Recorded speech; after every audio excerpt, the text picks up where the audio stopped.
ओम अथातो ब्रह्मजिज्ञासा ओम नारायणं गुणैस्सर्वैरुदीर्णं दोषवर्जितं ज्ञेयं गम्यं गुरुश्चापि नत्वा सूत्रार्थ उच्यते.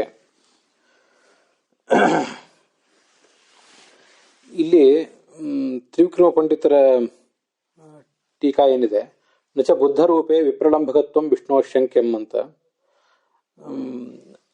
ಅದರ ಕುರಿತಾಗಿ ನಾನು ಕೆಲವು ಅನಿಸಿಕೆಗಳನ್ನು ಹೇಳಬೇಕಾಗಿದೆ.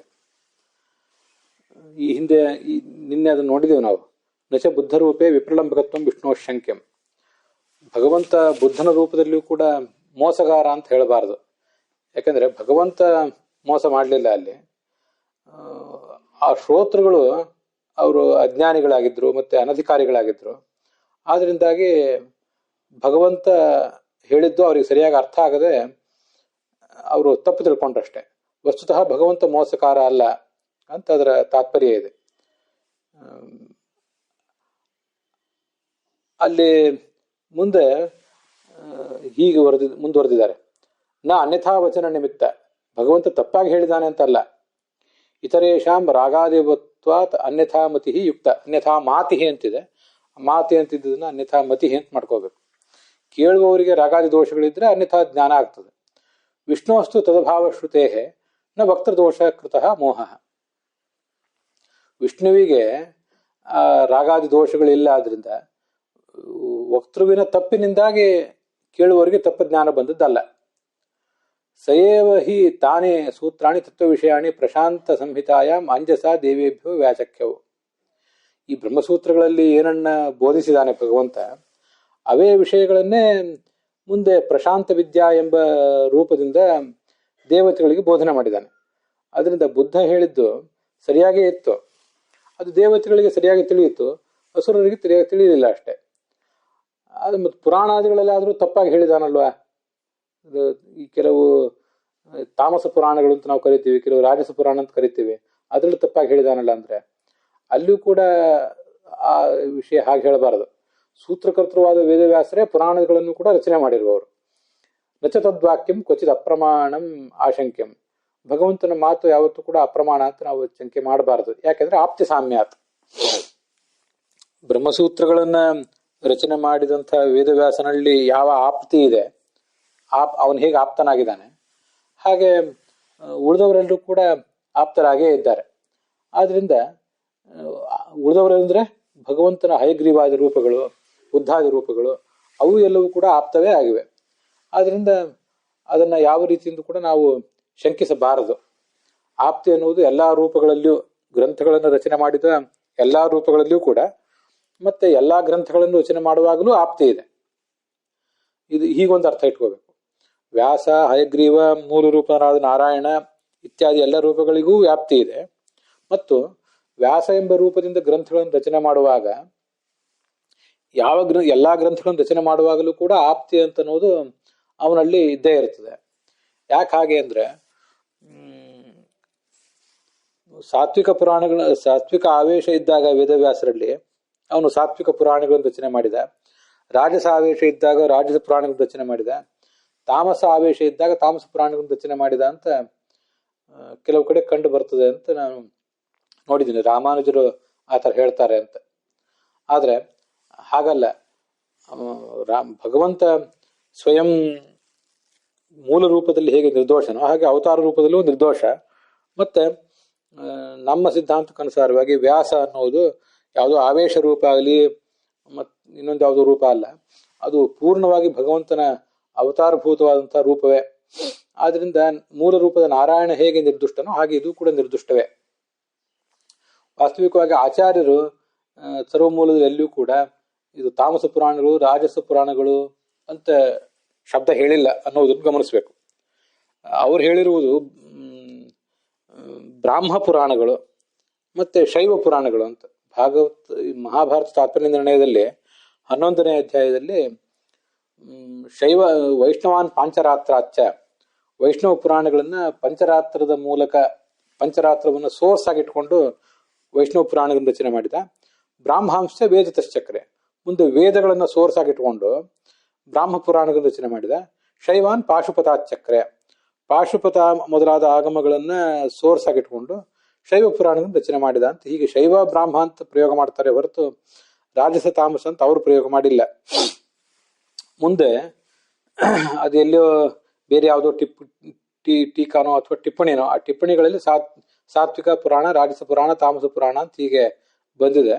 ಅದರಿಂದ ನಾವು ವೈಷ್ಣವ ಪುರಾಣ, ರಾಜಸ ಮತ್ತೆ ಬ್ರಾಹ್ಮ ಪುರಾಣ ಮತ್ತೆ ಶೈವ ಪುರಾಣಗಳು ಅಂತ ಹೀಗೆ 3 ಹೆಸರುಗಳಿಂದ ಅದನ್ನು ಕರೆಯೋದೇ ಹೆಚ್ಚು ಯೋಗ್ಯ. ಮತ್ತೆ ಆ ಉಳಿದ ಪುರಾಣಗಳನ್ನು ರಚನೆ ಮಾಡುವಾಗಲೂ ಕೂಡ ಅವೇನು ಅಪ್ರಮಾಣ ಅಲ್ಲ, ಕೇಳುವವರಿಗೆ ಆ ಥರ ತಪ್ಪು ತಿಳುವಳಿಕೆ ಮೂಲಕ ಜ್ಞಾನ ಬಂದಿದೆ ಅಷ್ಟೆ. ಅಲ್ಲಿ ಪೂರ್ವಪಕ್ಷ ಸಿದ್ಧಾಂತ ವಿಭಾಗ ಅಪರಿಜ್ಞಾನಕೃತಶ್ಚ ತತ್ರ ಮೋಹ ಸ್ಯಾತ್. ಅದು ಯಾಕೆ ಹಾಗೆ ತಪ್ಪು ತಿಳುವಳಿಕೆ ಅವ್ರಿಗೆ ಬಂದಿದೆ? ಇದಕ್ಕಿಂತ ಮುಂಚೆ ಸರ್ವತ್ರ ಭಗವದ್ವಚನ ಪ್ರಾಮಾಣ್ಯಾತ್ ಅಂತ ಮೂಲಶ್ರುತಿ ಹೇಳ್ತಿದೆ. ಇದು ಮೂಲಶ್ರುತಿ ಅಂತ ಅನ್ನೋದನ್ನು ಗಮನಿಸಿದ್ರೆ ಇವೆಲ್ಲ ಸರ್ವಮೂಲದಲ್ಲಿ ಎಲ್ಲೋ ಕೆಲವು ಕಡೆ ಮೂಲಶ್ರುತಿ ಅಂತ ಕೆಲವು ಕಡೆ ಬಂದಿದೆ. ನಾನು ಇದು ಮೂಲಶ್ರುತಿ ಅಂತ ಎಲ್ಲಿ ಹುಡುಕಿದೆ, ನನಗದೇನು ಸಿಗಲಿಲ್ಲ. ಮತ್ತು ಆ ವಾಕ್ಯದಲ್ಲೂ ಏನೋ ಒಂದು ಪ್ರಮಾದ ಇದ್ದಂತೆ ಕಾಣಿಸ್ತದೆ, ವ್ಯಾಕರಣ ದೃಷ್ಟಿಯಿಂದ ಪ್ರಮಾದ. ಅದು ನನಗೂ ಏನು ಬಗೆಹರಿಲಿಲ್ಲ. ಗೋವಿಂದಾಚಾರ್ಯರು ಅದ್ರ ಬಗ್ಗೆ ಏನು ಬೆಳಕು ಚೆಲ್ಲಿದಂತೆ ನಂಗೆ ನೆನಪಿಲ್ಲ. ಇಲ್ಲ, ಅದಕ್ಕೆ ಅವರೇ ತತ್ವಪ್ರದೀಪ ಪಾಠ ಮಾಡುವಾಗ ಅಲ್ಲಿರುವ ವಾಕ್ಯ ಎಲ್ಲನೂ ಪಾಠ ಮಾಡಿಲ್ಲ. ಹಿಂದೆ ವಿಶೇಷದ ಬಗ್ಗೆ ಅದೆಲ್ಲ ಸಾಕಷ್ಟು ಬಂದಿದೆಯಲ್ಲ, ಆ ಹೇಗೆ ಗುಣಗಳಿಗೂ ಗುಣಕ್ಕೂ ಅಭೇದ ವಿಶೇಷ ಅಂತೆಲ್ಲ, ಅದನ್ನು ಅವ್ರೇನು ಜಾಸ್ತಿ ಹೇಳಲಿಲ್ಲ. ಆದ್ರಿಂದ ಯಾವುದೋ ಕೆಲವೊಂದು ಹೇಳಲಿಕ್ಕಾಗದೆ ಹೋದ್ರೆ ಅದೇನು ಅಷ್ಟು ದೊಡ್ಡ ವಿಷಯ ಅಲ್ಲ. ಅದರಲ್ಲಿ ತತ್ವ ಪ್ರಕಾಶಿಕ ಪೂರ್ಣವಾಗಿ ನಾವು ನೋಡ್ತೀವಿ. ತತ್ವ ಪ್ರದೀಪ ಮತ್ತು ಸತ್ತರ್ಕ ದೀಪಾವಳಿ ಏನಿದೆ ಅಲ್ಲಲ್ಲಿ ನಮ್ಗೆ ಎಷ್ಟು ಸಾಧ್ಯವೋ ಅಷ್ಟನ್ನು ನೋಡ್ತಾ ಇರ್ತೇವೆ. ಸರಿ, ಈಗ ನಾವು ಪೂರ್ವ ಪಕ್ಷ ಸಿದ್ಧಾಂತ ವಿಭಾಗ ಅಪರಿಜ್ಞಾನಕತಶ್ಚ ತತ್ರ ಮೋಹ. ಶೈವ ಪುರಾಣ ಮತ್ತು ಬ್ರಾಹ್ಮ ಪುರಾಣಗಳನ್ನು ಓದಿದಾಗ ಯಾಕೆ ಮೋಹ ಆಗ್ತದೆ ಕೆಲವರಿಗೆ ಅಂದ್ರೆ, ಅಲ್ಲಿ ಪೂರ್ವ ಪಕ್ಷ ಯಾವುದು ಸಿದ್ಧಾಂತ ಯಾವುದು ಅಂತ ಗೊತ್ತಾಗದೇ ಇರುವ ಪರಿಸ್ಥಿತಿ ಇರ್ತದೆ. ಆದ್ರಿಂದಾಗಿ ಅವ್ರಿಗೆ ಮೋಹ ಆಗ್ತದೆ ಅಷ್ಟೆ. ಎಲ್ಲೋ ಒಂದ್ ಕಡೆ ಯಾವುದೋ ಒಂದು ವಿಷಯವನ್ನು ಹೇಳಿದ್ರೆ ಅದನ್ನು ಪೂರ್ವ ಪಕ್ಷ ಎಂಬ ರೀತಿಯಿಂದ ಹೇಳಿದಾರೋ ವ್ಯಾಸರು, ಅಥವಾ ಸಿದ್ಧಾಂತ ಎಂಬ ರೀತಿಯಿಂದ ಹೇಳಿದ್ದಾರೋ ಅಂತ ಅನ್ನೋದನ್ನ ತುಂಬಾ ಕೂಲಂಕಷವಾಗಿ ನೋಡಿ ತಿಳ್ಕೋಬೇಕಾಗ್ತದೆ. ನಾವೀಗ ನಮ್ಮ ಪ್ರಕರಣ ಗ್ರಂಥಗಳಲ್ಲಿ ಖಂಡನತ್ರಯ, ತತ್ವನಿರ್ಣಯ, ತತ್ವೋದ್ಯೋತ, ಸುತ, ನ್ಯಾಯಸುಧ ಅಲ್ಲೆಲ್ಲ ಕಡೆನೂ ಕೂಡ ಪೂರ್ವ ಪಕ್ಷ ಯಾವುದು ಅಂತ ಸ್ಪಷ್ಟವಾಗಿ ಗೊತ್ತಾಗ್ತದೆ. ನಚೇದಂ ವಾಚ್ಯಂ ನೈವಂ ಶಂಕ್ಯಂ ಅಂತ ಹೀಗೆ ಪೂರ್ವ ಪಕ್ಷವನ್ನು ಪ್ರಾರಂಭ ಮಾಡಿರ್ತಾರೆ. ಮಾಡಿ ಆಮೇಲೆ ಹೀಗೆ ಅದಕ್ಕೊಂದು ಉತ್ತರ ಕೊಡ್ತಾರೆ ಮುಂದೆ. ಅಲ್ಲಿ ಪೂರ್ವ ಪಕ್ಷ ಮತ್ತು ಸಿದ್ಧಾಂತಗಳ ವಾಕ್ಯಗಳೇನಿರ್ತವೆ ಅದು ಓದಿದವ್ರಿಗೆ ಗೊತ್ತಾಗೇ ಆಗ್ತದೆ. ಅದೇ ಥರ ಈ ಪುರಾಣಗಳನ್ನ ನೋಡುವಾಗಲೂ ಕೂಡ ಪುರಾಣಗಳ ಸಮಗ್ರವಾದ ಅವಲೋಕನ ಇದ್ರೆ, ವೇದಶಾಸ್ತ್ರಾದಿಗಳ ಅವಲೋಕನ ಇದ್ರೆ, ಸೂತ್ರಗಳ ಮೂಲಕ ಅದನ್ನು ಹೇಗೆ ಹೊಂದಿಸ್ಕೋಬೇಕು ಅಂತ ಗೊತ್ತಿದ್ರೆ ಆವಾಗ ಅಲ್ಲಿ ಪೂರ್ವ ಪಕ್ಷ ಯಾವುದು ಸಿದ್ಧಾಂತ ಯಾವುದು ಅಂತ ಗೊತ್ತಾಗ್ತದೆ. ಅದು ಗೊತ್ತಾಗದೇ ಇರುವ ಮೂಲಕ ಇವರಿಗೆಲ್ಲರಿಗೂ ಮೋಹ ಬಂದಿರೋರು. ಇದನ್ನ ನೀವು ಗಮನಿಸ್ಬೇಕು. ಖಂಡನತ್ರಯ, ತತ್ವನಿರ್ಣಯದಂಥ ಬೇಸಿಕ್ ಗ್ರಂಥಗಳು, ಆ ಬೇಸಿಕ್ ಗ್ರಂಥಗಳಲ್ಲೂ ಕೂಡ ಸಂಸ್ಕೃತದ ಸರಿಯಾದ ಸ್ಪರ್ಶ ಇಲ್ಲದೆ ಹೋದ್ರೆ ಮತ್ತು ಶಾಸ್ತ್ರದ ಶೈಲಿ ಗೊತ್ತಿಲ್ಲದೆ ಹೋದ್ರೆ ಪೂರ್ವ ಪಕ್ಷ ಯಾವುದು ಸಿದ್ಧಾಂತ ಯಾವುದು ಅಂತ ಗೊಂದಲ ಆಗಿಬಿಡ್ತದೆ ಮೊದಲು ನೋಡೋರಿಗೆ. ಅದು ಕಾವ್ಯ ಇದ್ದಂತೆ ಇರೋದಿಲ್ಲ, ಅದು ನಮ್ಗೆ ಗೊತ್ತಿದೆ. ಆರಂಭದ ಓದುಗರಿಗೆ ಅದೆಲ್ಲ ಅನುಭವಕ್ಕೆ ಬಂದಿರ್ತದೆ. ಈ ಪೂರ್ವ ಪಕ್ಷ ಮತ್ತು ಸಿದ್ಧಾಂತ ಇವುಗಳ ನಡುವಿನ ಗೆರೆ ಯಾಕೆ ಗೊತ್ತಾಗೋದಿಲ್ಲ ಅನ್ನೋದಕ್ಕೆ ನಾನು ಉದಾಹರಣೆ ಹೇಳಿದೆ. ಇದನ್ನು ಮೊದಲನೇದಾಗಿ ಮೂಲಭೂತವಾಗಿ ಸಂಸ್ಕೃತದಲ್ಲಿ ಪೂರ್ಣವಾದ ಹಿಡಿತ ಬೇಕು. ಅದಾದ್ಮೇಲೆ ಶಾಸ್ತ್ರದ ಶೈಲಿಯ ಪರಿಚಯ ಬೇಕು. ಕಾವ್ಯದಲ್ಲಿ ಒಂಥರ ಬೇರೆ ಇರ್ತಾನೆ. ನಾಟಕದಲ್ಲಿ ಒಂದು ಪ್ರಶ್ನೆ, ಅದಕ್ಕೆ ಉತ್ತರ, ಪ್ರಶ್ನೆ ಉತ್ತರ, ದುರ್ಯೋಧನ ಹೀಗೆ ಹೇಳಿದ, ಭೀಮ ಹೇಗೆ ಹೇಳಿದ, ದುರ್ಯೋಧನ ಹೀಗೆ ಹೇಳಿದ, ಭೀಮ ಹೀಗೆ ಹೇಳಿದ ಅಂತ ಅದನ್ನ ಒಂದು ಹೆಸರು ಕೊಟ್ಟು ಅದ್ರ ಮುಂದೆ ಡೈಲಾಗ್ ಕೊಟ್ಟಿರ್ತಾರೆ. ಆದ್ರೆ ನಮ್ಮದೇ ಅದ್ರ ಪ್ರಕರಣ ಗ್ರಂಥಗಳಲ್ಲೂ ಕೂಡ ಪ್ರತಿಯೊಂದು ಹಂತದಲ್ಲಿ ಏವಂ ದ್ವೈತವಾದಿ ವದತಿ, ಏವಂ ಅದ್ವೈತಿ ಶಂಕತೆ ಅಂತ ಹಾಕಿರೋದಿಲ್ಲ. ಕೆಲವು ಕಡೆ ಹಾಕಿರ್ತಾರೆ, ಕೆಲವು ಕಡೆ ಇಲ್ಲ. ಅದನ್ನೆಲ್ಲ ಸರಿಯಾಗಿ ತಿಳ್ಕೋಬೇಕಾಗ್ತದೆ. ಹೇಗೋ ಹಾಗೆ ಇಲ್ಲೂ ಕೂಡ ಶಾಸ್ತ್ರದ ಶೈಲಿ ಪರಿಚಯ ಇಲ್ಲದೆ ಇರೋದ್ರಿಂದಲೇ ಪೂರ್ವ ಪಕ್ಷ ಯಾವುದು ಸಿದ್ಧಾಂತ ಯಾವುದು ಅಂತ ಗೊತ್ತಾಗದೆ ಪೂರ್ವ ಪಕ್ಷವನ್ನೇ ಸಿದ್ಧಾಂತ ಅಂತ ಭ್ರಮಿಸಿರುವ ಸಾಧ್ಯತೆ ಇರ್ತದೆ ಅಂತ ಅದ್ರ ತಾತ್ಪರ್ಯ. ಅದನ್ನ ನೋಡಿ, ತಥಾಚ ಬ್ರಾಹ್ಮೆ ಭಾಷಾತ್ರಯಂ ನಜಾರಾತಿ. ಇದು ಬ್ರಾಹ್ಮ ಅಂದ್ರೆ ಬ್ರಹ್ಮಪುರಾಣದ್ದು. ಅಲ್ಲಿ ಹಿಂದೆ ವೈಷ್ಣವಾನ್ ಪಾಂಚರಾತ್ರಾಚ, ಪಂಚರಾತ್ರಗಳನ್ನ ಸೋರ್ಸ್ ಆಗಿ ಇಟ್ಕೊಂಡು ವೈಷ್ಣವ ಪುರಾಣಗಳನ್ನು ರಚನೆ ಮಾಡಿದರು. ಬ್ರಾಹ್ಮಾಂಶ ವೇದತಶ್ಚಕ್ರೆ, ಬ್ರಹ್ಮನಿಗೆ ಸಂಬಂಧಪಟ್ಟ ಪುರಾಣಗಳನ್ನೆಲ್ಲ ವೇದಗಳಿಂದ ತಗೊಂಡ್ರು ಅಂತ ಹಿಂದೆ ಬಂದಿದೆ. ಅಲ್ಲಿ ಬ್ರಾಹ್ಮ ಅಂದ್ರೆ ಬ್ರಹ್ಮ, ಬ್ರಹ್ಮಾಂಡ, ಬ್ರಹ್ಮವೈವರ್ತ, ಒಟ್ಟಾರೆ 6. ವೈಷ್ಣವ ಅಂದ್ರೆ ಒಟ್ಟಾರೆ 6, ಶೈವ ಅಂದ್ರೆ ಒಟ್ಟಾರೆ 6. ಅಲ್ಲಿ ಬ್ರಾಹ್ಮ ಅಂದ್ರೆ ಹಾಗೆ ಒಟ್ಟಾರೆ 6. ಯಾವ್ದನ್ನ ನಾವು ರಾಜಸ ಅಂತೀವೋ ಅವೆಲ್ಲವೂ ಬ್ರಾಹ್ಮ. ಇಲ್ಲಿ ಬ್ರಾಹ್ಮ ಅಂದ್ರೆ ಬ್ರಹ್ಮ ಪುರಾಣವೇ. ಪ್ರಾಯ ಇದು ಸರ್ವಮೂಲದಲ್ಲಿ ಎಲ್ಲೂ ಬಂದಿದೆ, ಎಲ್ಲಿಂದ ನಮಗೂ ಗೊತ್ತಿಲ್ಲ. ಅಥವಾ ತ್ರಿವಿಕ್ರಮ ಪಂಡಿತರು ತಾವು ಓದಿದ್ದನ್ನ ಎಲ್ಲಿಂದಾದ್ರೂ ಹೇಳಿರಬಹುದು. ಸರ್ವಮೂಲ ಪೂರ್ತಿ ನಮಗೂ ನೆನಪಿರೋದಿಲ್ಲ, ಅದರಿಂದ ಈ ತರ ಸಮಸ್ಯೆ ಆಗ್ತದೆ. ಇರ್ಲಿ. ಭಾಷಾತ್ರಯಂ ನಿಜಾನಾತಿ, ಸಮಾಧಿ ಭಾಷೆ, ದರ್ಶನ ಭಾಷೆ, ಗುಹ್ಯ ಭಾಷೆ ಅನ್ನೋದನ್ನ ಪೂರ್ಣವಾಗಿ ತಿಳ್ಕೊಂಡಿರ್ಬೇಕು. ಮತ್ತು ರೀತಿನಾಂ ಶತಮೇವಚ, ರೀತಿ ಅಂದ್ರೆ ಅದೇ ಸ್ಟೈಲ್ ಆಫ್ ನರೇಷನ್, ಯಾವ ತರ ಅವ್ರು ಹೇಳ್ತಿರ್ತಾರೆ, ಹೇಳೋ ರೀತಿಯನ್ನು ಸರಿಯಾಗಿ ತಿಳ್ಕೋಬೇಕು.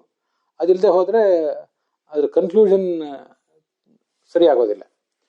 ಇಷ್ಟೆಲ್ಲ ಮಾಡದೇನೆ ಪುರಾಣ ಅರ್ಥವನ್ನು ಯಾರು ಹೇಳಿಕ್ ಹೋಗ್ತಾನಲ್ಲ ಅವನು ನರಕಂ ನಾತ್ರ ಸಂಶಯ, ನರಕಕ್ಕೆ ಹೋಗ್ತಾನೆ ಅಂತ ಅಲ್ಲಿ ಬಂದಿದೆ. ಪುರಾಣ ಮತ್ತೆ ಅದ್ರ ಮುಂದೆ ಹೇಳ್ತಾರೆ, ಪುರಾಣಗಳಲ್ಲಿ ಸ್ವತಃ ಅನ್ಯೋನ್ಯ ವಿರೋಧ ಇರೋದಿಲ್ಲ.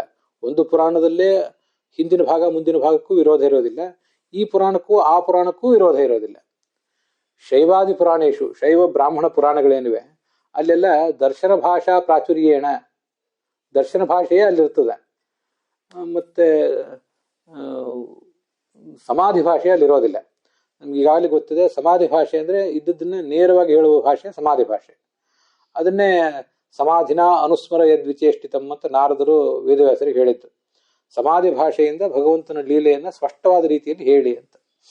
ದರ್ಶನ ಭಾಷೆ ಅಂದ್ರೆ ಬೇರೆ ಯಾರಿಗೋ ಅನಿಸಿದ್ದನ್ನ ಇವರು ಅನುವಾದ ಮಾಡುವುದಷ್ಟೇ, ಇವ್ರ ಅಭಿಪ್ರಾಯ ಆಗಿರ್ಬೇಕಾಗಿಲ್ಲ. ಗುಹ್ಯ ಭಾಷೆ ಅಂದ್ರೆ ಕೋಡ್ ವರ್ಡ್ ರೂಪದಲ್ಲಿ ಹೇಳೋದು ಅಂತ ಈಗದೆಲ್ಲ ನಿಮ್ಗೆ ಗೊತ್ತಿದ್ದೇ ಇದೆ. ಆದ್ರಿಂದ ದರ್ಶನ ಭಾಷಾ ಪ್ರಾಚುರ್ಯಾತ್ ವೇದ ಅನನುಸಾರಿತ್ವಂ ಇವ ಪ್ರತೀಯತೆ, ವೇದಕ್ಕೆ ಅನುಸಾರಿ ಅಲ್ಲವೇನು ಅಂತ ಕಾಣಿಸ್ತದಷ್ಟೇ, ವಾಸ್ತವಿಕವಾಗಿ ಹಾಗಿಲ್ಲ ಅದು. ಅಲ್ಲಿಯೂ ಕೂಡ ಭಗವಂತನ ಸರ್ವೋತ್ತಮತ್ವ, ವಿಷ್ಣು ಸರ್ವೋತ್ತಮತ್ವದ್ದೇ ಒಂದು ಸಾರ ಇರ್ತದೆ. ಅಲ್ಲಲ್ಲಿ ಅದನ್ನು ಹೇಳಿರ್ತಾರೆ, ತತ್ರ ತತ್ರ ತದುಕ್ತೇ. ಪೂರ್ವ ಪಕ್ಷ ನಿಮ್ಗೊಂದು ಪ್ರಶ್ನೆ ಬರ್ತದೆ, ಹಾಗಿದ್ರೆ ಪೂರ್ವ ಪಕ್ಷವನ್ನೇ ಜಾಸ್ತಿ ಹೇಳಿರ್ತಾರಲ್ಲ, ಸಿದ್ಧಾಂತ ಕಡಿಮೆ ಹೇಳಿರ್ತಾರಲ್ಲ ಅಂತ ನಮ್ಗೆ ಪ್ರಶ್ನೆ ಬಂದ್ರೆ, ಅದ್ಯಾಕೆ ಹಾಗೆ ಮಾಡಿರ್ತಾರೆ ಅಂದ್ರೆ ಅದು ದುರ್ಜನರ ಮೋಹಕ್ಕಾಗಿ ಮಾಡಿರ್ತಾರೆ. ದರ್ಶನ ಇರೋದೇ ಹಾಗೇನೆ, ದರ್ಶನ ರಹಸ್ಯಂ. ತಸ್ಮಾತ್ ಅಯಂ ಆಚಾರ್ಯ ಆಪ್ತತಮಃ, ವೇದವ್ಯಾಸರು ಆಪ್ತರು, ಆಚಾರ್ಯರು ಕೂಡ ಆಪ್ತತಮರು. ಅಲ್ಲ, ವೇದವ್ಯಾಸರು ಆಪ್ತತಮರು, ಆಚಾರ್ಯರು ಕೂಡ ಆಪ್ತರು. ಇಲ್ಲಿ ಮೇಲೆ ಒಂದು ಇದೇ ಪೇಜಿನಲ್ಲಿ ಮೇಲೆ ಒಂದು ಶ್ಲೋಕ ಬಂದಿದೆ. ಬ್ರಹ್ಮ ವಿಷ್ಣು ಚ ಸರ್ವಸ್ಯ ಲೋಕೇಶ್ ಆಪ್ತತಮವು ಮತವು ಆಪ್ತಾ ತದಿತರೇ ಜ್ಞೇಯಾ ದೇವ ಮುನೇ ಏವಚ ಅಂತ. ಈಗ ದೇವತೆಗಳು, ಋಷಿಗಳು, ಪಿತೃಗಳು, ಚಕ್ರವರ್ತಿಗಳು, ಮನುಷ್ಯರು ಮೊದಲಾದವರು ಇದ್ದಾರಲ್ಲ, ಇವರೆಲ್ಲ ಆಪ್ತರಂತೆ. ವಿಷ್ಣು ಸಂಹಿತಾದ ಶ್ಲೋಕ, ಅದನ್ನು ಗಮನಿಸಿ ನೀವು. ಅವರೆಲ್ಲ ಆಪ್ತರು. ಬ್ರಹ್ಮ ವಿಷ್ಣುಗಳು ಇವರೇನಿದ್ದಾರೆ ಆಪ್ತ ತಮರಿವರು ಅಂತ ಹೀಗೆ ಒಂದು ವಿಷ್ಣು ಸಂಹಿತಾದ ಶ್ಲೋಕ ಇದೆ. ಪ್ರಾಯ ಇದು ಸರ್ವಮೂಲದ್ದು. ವೇದವ್ಯಾಸ ಅಂತೂ ಆಪ್ತ ತಮನಿಗಿಂತನೂ ಹೆಚ್ಚಿನವನು ಅಂತ ಈಗ ಅದರ ತಾತ್ಪರ್ಯ.